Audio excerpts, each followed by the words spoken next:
So believe it or not, you probably never hear a loan officer say this, but in all actuality, bigger is not always better when you're considering your home purchase and of course your mortgage. And so I'm here today to tell you a couple of different reasons why you might want to consider something a little bit smaller than what you could necessarily afford in a home. So here are some obvious categories of folks that I come across that should be considering something probably slightly less than they can afford. First and foremost is the first-time home buyer. Even though you've probably rented, or maybe you haven't, having that first mortgage payment can be a little bit of a shock, and certainly something you probably haven't experienced before. And so a lot of times it makes sense as a first-time home buyer to make your first home a little bit smaller than what you think you want or you need. The other category, and this is really common, sometimes these go hand in hand, is the young career-minded professional. So when we get out of our college or we get out of our vocational school and we start living life, a lot of times, as you can imagine, we're very aggressive and motivated about our career, and those early periods of time is when there's the most likelihood that either because of job transfers or job changes or just moving up and into your career, you will need to move. You'll need to be flexible. Need to go to another town, need to go closer to where your new job is, or maybe even be transferred to different states or even overseas, depending on what your career choice is. So there's a high probability that you will need to be mobile. So the smaller your house is, usually the easier it is to sell if you need to.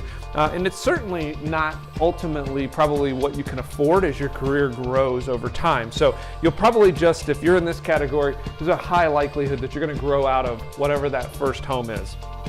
Real estate investors, this is something a lot of inexperienced real estate investors don't get at first.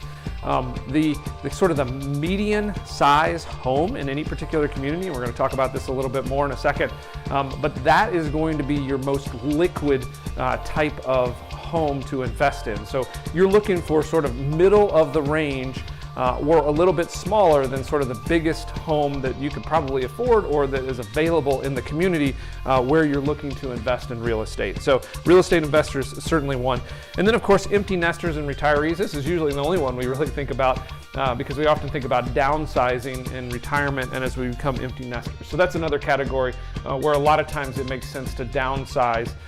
But I do see in a lot of these categories, empty nesters and retirees, they think that they're going to downsize, they want to and intend to downsize, but they start to think about the kids coming back and they sort of get right back up to the same size home that they were in before. So if you are an empty nester or retiree, it's often a good opportunity for you to downsize and make the kids sort of provide the hospitality and that sort of thing, and take advantage of having a little bit smaller home and payment in your fixed income years. So these are the 5 questions that I often go through with my clients to just kind of assess where they are in this spectrum or this categorization and whether they should be considering something a little bit smaller than they could afford. So is this really your forever home, or is this your right now home? Again, where are you in your sort of trajectory through life? And really think about, is this really where you're going to be for the next 30 years, next 40 years, next 50 years?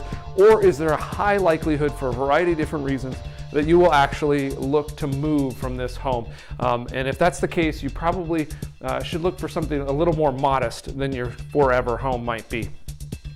What's the average size? We took a look at this over here with the investors, but even a first-time home buyer or even someone buying into a new community, I think they should always take a look at this. What is the average size home in this community? Again, for all kinds of reasons, it makes sense. If you're at the highest end of the spectrum or the lowest end of the spectrum, subsequently it'll be harder to sell. Ultimately, they tend to not appreciate in value quite as quickly as these middle of the range homes in the community. So oftentimes it's a good opportunity and chance for you to take a look at what that is and really sort of buy into the meaty part of whatever that market is in the community that you're looking at.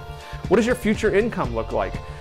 There again is a good possibility that your future income will be greater than it is today, or you could be kind of on the downside of that slope, maybe heading towards retirement, and you've kind of plateaued out and your income's going to stay consistent. So that can really affect where you are as far as the size of home. Even when you're on that upward trajectory, when your income is appreciated or coming up very quickly, it can make sense to have a slightly smaller home because, again, you may want to buy a much bigger home in 5 to 10 years, or you just want to have that cushion in there as your income appreciates. But some will actually say, hey, I'm going to make more income over time, and so maybe I'm going to get a little more aggressive on the size. I don't necessarily recommend that, but that's at least a good question to kind of work through in your mind when you're deciding the size home that you're looking for.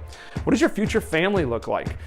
So again, this can kind of cut two ways. Are you just starting that household, that family? Are you going to potentially need a larger house, but maybe right now you don't need a larger house?